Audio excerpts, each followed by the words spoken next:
If you have remembered that in the church world for over 500 years, the church world kept saying that Joshua spoke and the sun stood still. Joshua tells the sun, stand still. That one is not a law because nobody has replicated it. How do you look at the sun and tell it to stand still? When you read Joshua chapter 10, from verse 12 to 14, Joshua 10, 12 to 14, the Bible tells us Joshua was fighting the battle of the Lord. And then the sun was about to set. And if the enemies will escape. Thank you, Lord. I decree to somebody here today, your enemies will not escape. Hey! God, why now? So Joshua raised his hand to God. We don't want these enemies to escape. So sun, don't set. Moon, stay where you are. I still have work to do. The Bible says the sun stood still.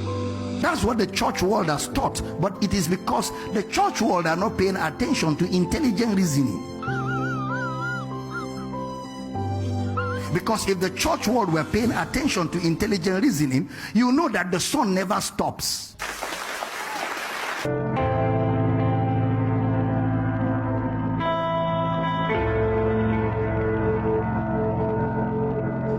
If the sun was to stand still as such, it probably wouldn't be the sun standing still, would it?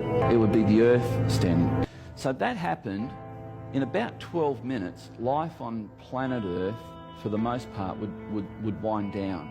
We are utterly dependent on photons, that is light particles, coming from the sun, because it affects our atmosphere, the air we breathe, it affects our plant life, which affects so many things in our ecosystem. So if this was true, even for just minutes, it would have dire consequences on the earth.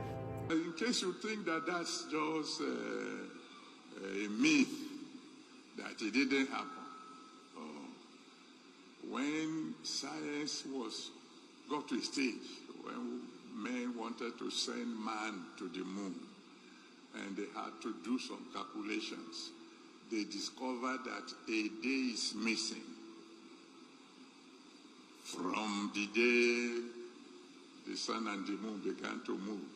I did a little bit of mathematics, so we know a little about some of the things. They found a day missing in all calculations. And then they had to do some research, and somebody who was not a Christian, but at least had read the Bible, said, there's a place where they said the sun stood still. This has led some people to speculate that NASA have actually done some calculations on Earth rotation and where we should be in our orbit and all the rest of it, and that there seems to be a day missing somewhere. And they suspect that's the explanation. When I've made some indirect contact with NASA, seriously, they have said, we've done nothing of the kind.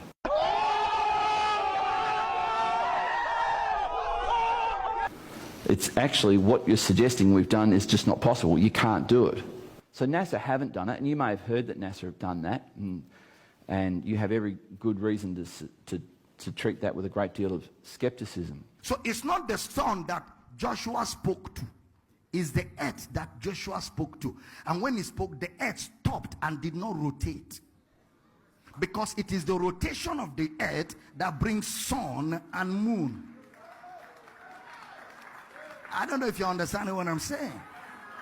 It wasn't the sun that stood still. It was the earth that stood still from rotating, so that the sun will keep shining until the battle is won. What causes the repeating pattern of day and night? In space, the Earth moves in different ways. One way the Earth moves is by spinning on its axis. An axis is an imaginary line that runs through the Earth's center. This spinning movement on its axis is called a rotation. As it rotates, part of the Earth is facing the sun. This part of the earth is lit up and experiences daytime.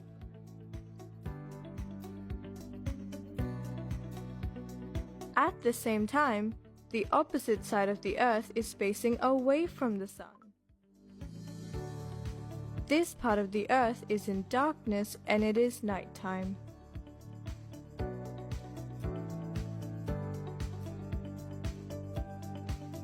It takes the earth 24 hours to complete one rotation. The repeating rotation of the earth is why we experience the daily pattern of day and night. Here's a cool fact. The planets in the solar system rotate about their axis at different speeds. This means the length of a day on each planet is different. One day on Jupiter takes just 10 Earth hours.